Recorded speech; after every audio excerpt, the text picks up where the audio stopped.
psoas major. The psoas major consists of two fascicle bundles, the posterior and the anterior fascicles, which look a little like an upside-down Christmas tree.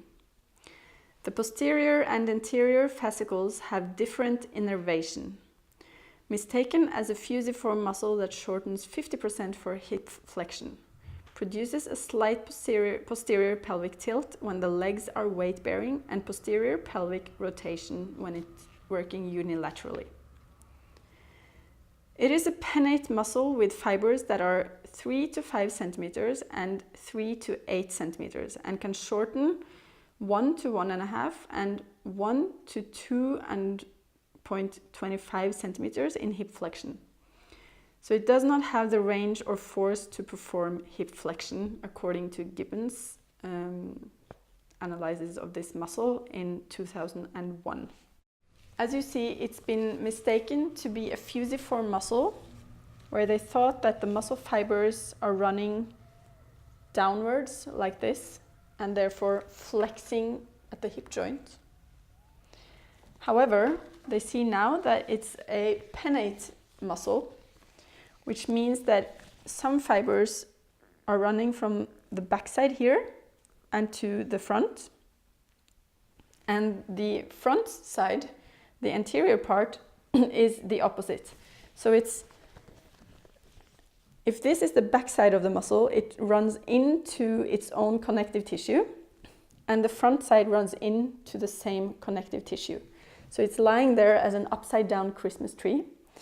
The front part, the anterior part, has longer fibers, so it's doing more movement.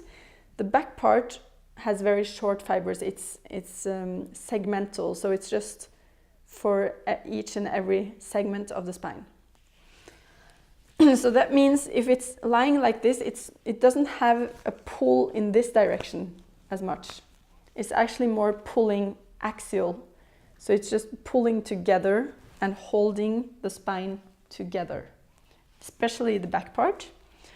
However, the anterior fibers, they have a slight ability to do pelvic tilting. So that means, since they are moving into this connective tissue between them, and this connective tissue actually has a point here at the brim of the pelvis where they attach. So they actually attach at the pelvis, and then they do this posterior tilt of the pelvis, which means they also do some flexion at the lower spine. So it's stabilizing the spine with axial compression, and it's doing some flexion at the spine and posterior tilt of the pelvis. Beyond that, it runs down and it attaches on the lesser tubercle of the femur. So it attaches here, it runs across the brim, attaches here, but also has a tendon that runs further down. And from around this area, it also connects with the iliacus muscle.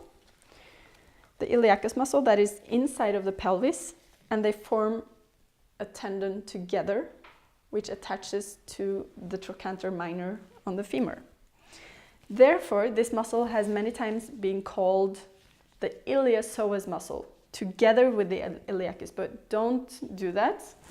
That is, it's not very common anymore amongst the people who are actually researching these muscles and knowing a little bit more about them. So, functionally, these are two very different muscles and should therefore not be named with a common name. So this muscle has a lot of stabilizing properties. However, it's also connected very visibly with the diaphragm. So when it comes to breathing, we really want this muscle to be accessible to transport the force of that is built up in the diaphragm downward to the legs. So it connects the diaphragm to the legs actually. It creates this very direct connection in the connective tissue. So it's not a breathing muscle, but it has a lot to do with breathing. So, and that's just because it's really connected with the diaphragm through the connective tissue. So that's why we also can work on feeling how this muscle joins breathing, how it transports the power of the diaphragm all the way down to the heels. It's also a great muscle to use for initiating music and to really feel that the music comes from the inside and from breathing and from the deep part of the abdominal cavity. So the actions, if we move to that, or we can go through the attachments here so you get like really deep into that. It has connective tissue connections to the diaphragm, the transverse abdominis, the internal oblique, and the pelvic brim. But it also has connections to the SI joint, to the sacroiliac joint here, and to the whole pelvic floor and everything. It does not slide over the pelvis to pull the femur into hip flexion, as is commonly taught. Another proof about this is that it has no bursa. So it has no bursa underneath it. The iliacus, however, has a bursa. So the iliacus is the main hip flexor and it slides across the pelvic brim. But the psoas has no bursa, so it doesn't have a sliding property over the pelvis. The origin, the posterior fascicles, the small ones, run from inferiorly underneath the transverse processes of every vertebra from T12 to L5. So that is from T12, where the first little rib is. It runs from underneath the transverse processes and downwards. And then from all of these transverse processes in the lumbar spine. The anterior fascicles are large and broad in their attachments. They run from the anterior bodies of T12 and L5 directly on all discs between these. So these are the discs, here they are gray. So they run also from the discs. So they actually pull at the discs as well, which is a very healthy thing because then they get this tensegrity within them. The insertion, the posterior fascicles, these go down and forward into the muscle belly and connect in the connective tissue that eventually becomes the tendon as the muscle runs across the pelvic brim. The anterior fascicles, these go downwards and slightly backwards into a connective tissue structure that eventually becomes the tendon and runs across the pelvic brim. So the posterior and anterior part, they go together and it just looks like one nice big muscle belly. The tendon attaches to the pelvic brim and the femur. The action is minimal movement function. It's a primary force on the lumbar spine with axial compression, according to Bogduk. And it eccentrically controls all lumbar spine movements. Axial stabilization at the sacroiliac joint, so it holds this together, and stabilization through axial acetabular compression, so it also holds the femur into the hip socket. In breathing, it serves a major role for the connective tissue pulley from the diaphragm, like we talked about. It is also said to be a major fight-flight response muscle and can store huge amounts of stress. Supposedly, it is essential in the shaking of the legs when nervous on stage.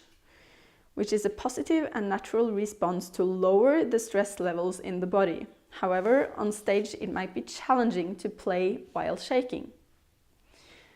So one can do some techniques maybe to shake it off before, or to relax this muscle or make the whole nervous system relax more before going on stage. It is not a significant muscle for hip flexion or spinal flexion or extension or side bending and rotation. It also does not create lumbar lordosis when it is short. So these are the things that one sometimes can read that this muscle is doing, but it's not a significant muscle in any of these movements. Common problems is hip pathology, that there is something wrong in the hip. Neurophysiological segmental inhibition with real or perceived pain in lumbar area. So that means that there can be one of these small muscles that are inhibited, that they are not receiving proper nerve signals from the brain, and that creates an instability in maybe just one of these segments. So it has to do with segmental stabilization, that all of these have their individual stabilizing from this muscle, which they also get from the multifidus muscle. So it's like the psoas posterior, the small fascicles here from the psoas posterior part, and the multifidus, they create a stability from the front and from the back of the spine. For musicians, integrity in the spine is a must for musicians. The following can significantly change the sound and perception of playing. An activation of the psoas major through providing a push-up from the ischial tuberosities. A posterior tilt action from a neutral pelvic position. So this is not meant as a huge movement. It's just an initiation of a movement.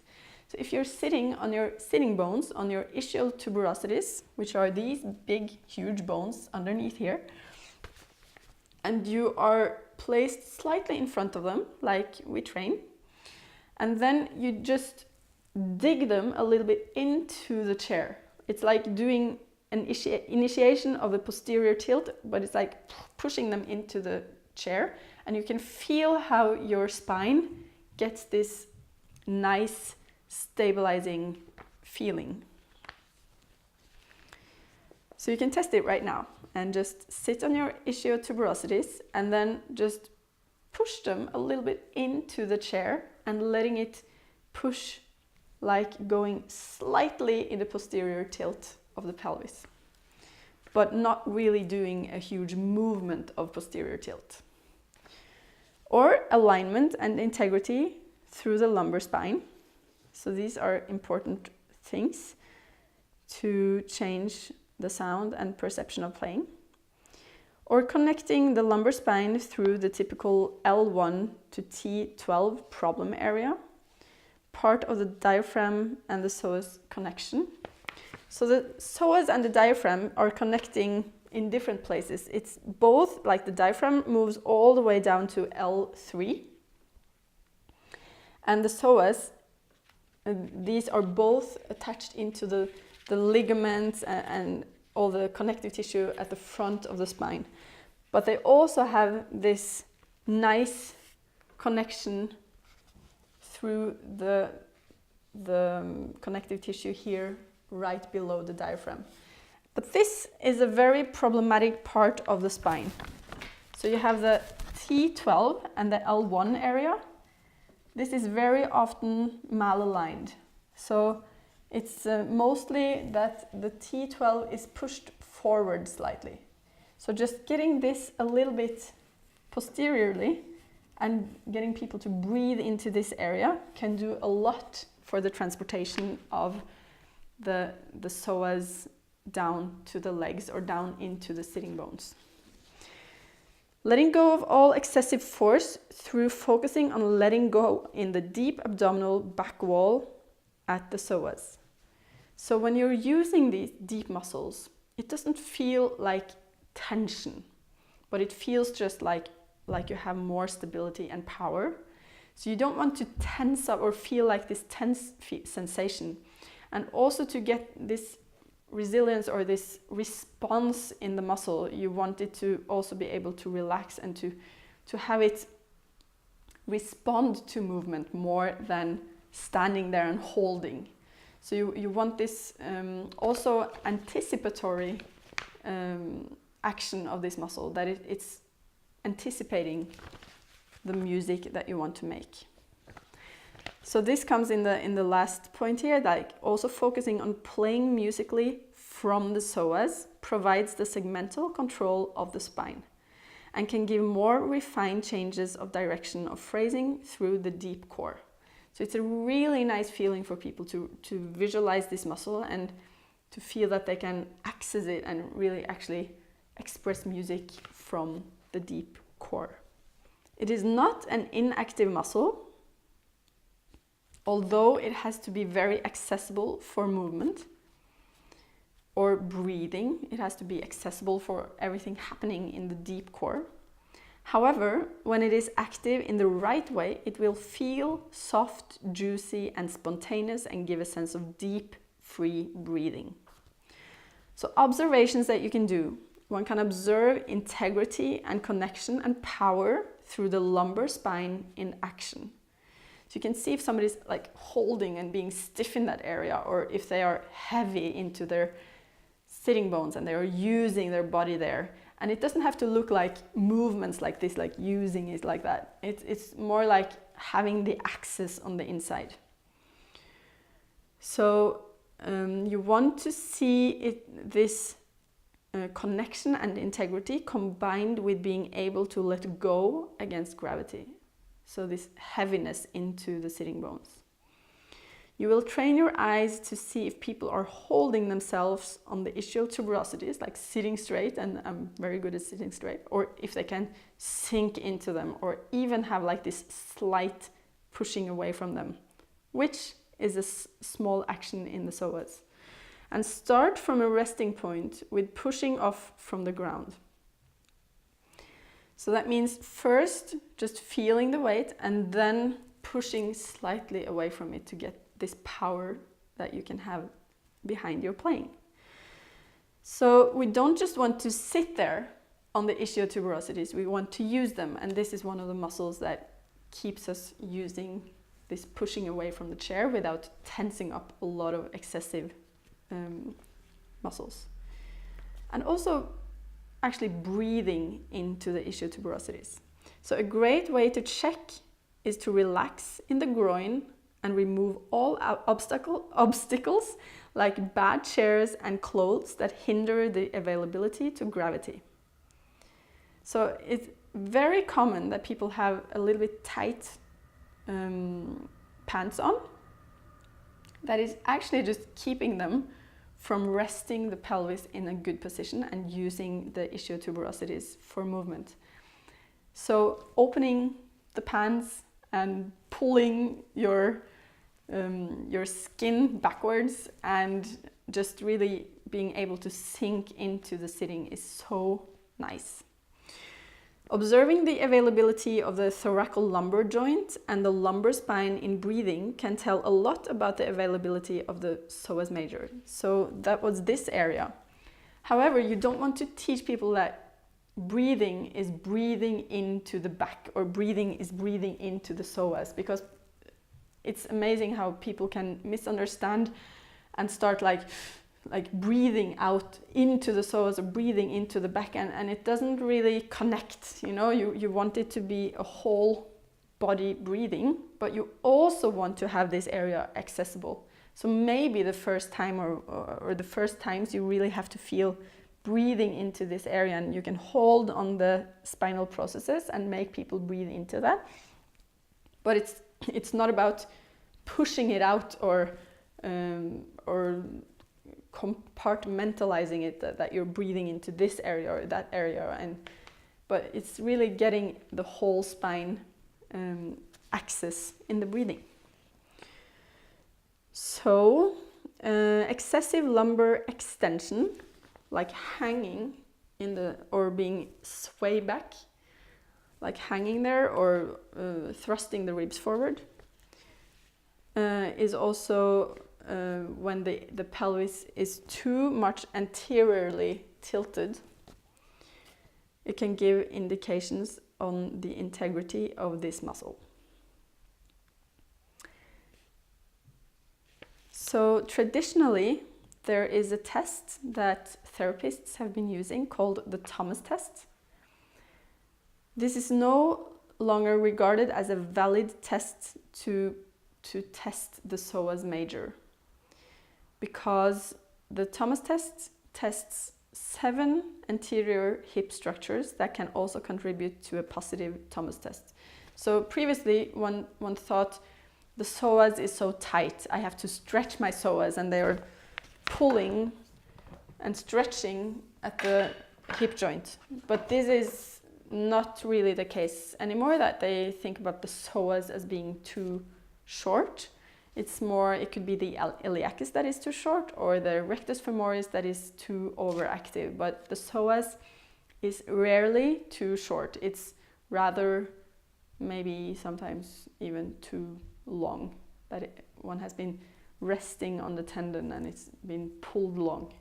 So it's not working properly to keep the femur into the acetabulum here.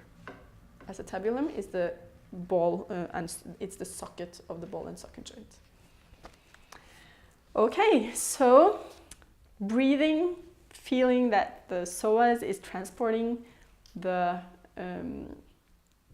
force from the diaphragm, like really getting through this back part of the abdomen. This is what is also thought of for me as breathing deeply, or breathing with also including the belly area. Like this is the abdominal cavity that is joining the breathing, and it's really coming deep down and all the way into the ischial tuberosities when you're sitting, and all the way into your heels when you're standing.